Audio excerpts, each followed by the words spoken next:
Christelle, bonjour. La pollution sonore, donc il y a une étude qui a été réalisée, elle peut avoir des conséquences quoi? Importantes, sérieuses, oui, très inquiétantes sérieuse. Sur notre santé? Très sérieuse, absolument. Ouais. Deux publications scientifiques sur le sujet. La première, c'est un rapport de Bruit Paris. Vous savez, Bruit Paris, c'est comme Air Paris, mais non plus pour la pollution atmosphérique, mais pour la pollution sonore. C'est l'Observatoire du bruit en Île-de-France. Eh bien, ce rapport a été publié il y a 15 jours. Il est édifiant. 9 millions de Franciliens sont exposés à des niveaux sonores au-delà de la limite recommandée par l'Organisation mondiale de la santé. Soit 90% des habitants du Grand Paris et des communes alentours. 90%. Pratiquement tout le monde, quoi. Tout le monde. Deuxième étude, deuxième mauvaise nouvelle, cette fois-ci, eh bien, on vient de montrer que l'impact du bruit sur la santé est très largement sous-estimé. Selon l'étude de l'Institut de Barcelone pour la santé mondiale, eh bien, c'est la santé cardiovasculaire qui est impactée, mais aussi l'hypertension, santé vasculaire, hypertension, des risques augmentés aussi de diabète et d'obésité. Alors, quels sont les mécanismes? Voici quelques éléments de réponse en images.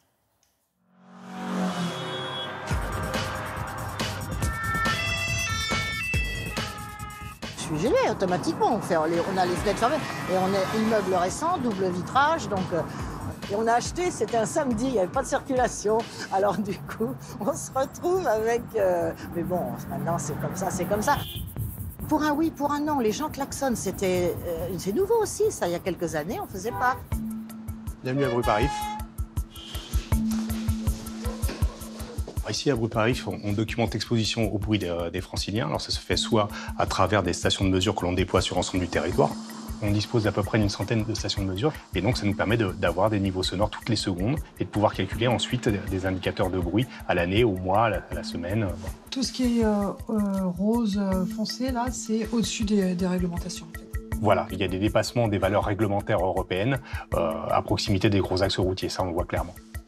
Et ça correspond à combien de décibels?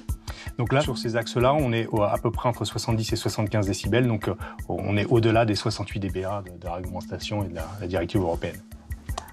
Donc là, c'est la carte de nuit. Voilà. Et on s'aperçoit que finalement, on n'est pas forcément protégé de nuit. Nous avons donc effectué une étude récemment sur l'impact sanitaire du bruit en Île-de-France et on s'est aperçu qu'il y a 10 mois de vie en bonne santé qui sont perdus à cause des nuisances sonores.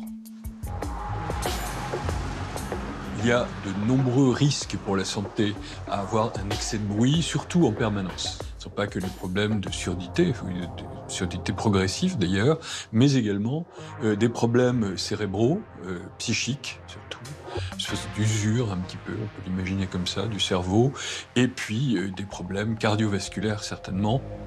Il y a aussi des actions, probablement, sur le cortisol, qui est l'hormone du stress. Un excès de cortisol va entraîner une prise de poids, un excès de graisse, un excès de sucre dans le sang, bon, du diabète éventuellement.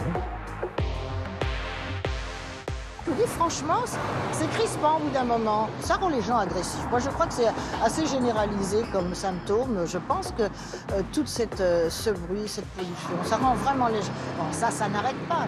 Ça n'arrête pas. Hein, maintenant, ça devient aussi un fléau pour moi.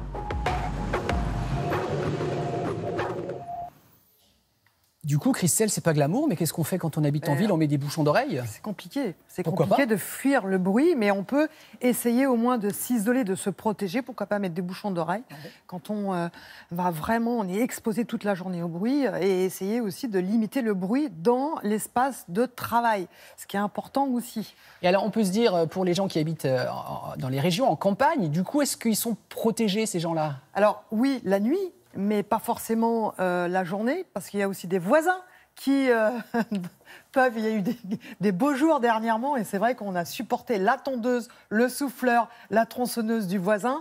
Il faut rappeler qu'il y a une réglementation quand même, on ne peut pas faire tout ce qu'on veut. Par exemple, vous ne pouvez pas tondre en dehors des heures qu'ils sont... Alors, c'est des horaires qui sont variables en selon fonction les des mairies, départements. hein. Mais bon, à peu près, c'est à peu près toujours la même chose.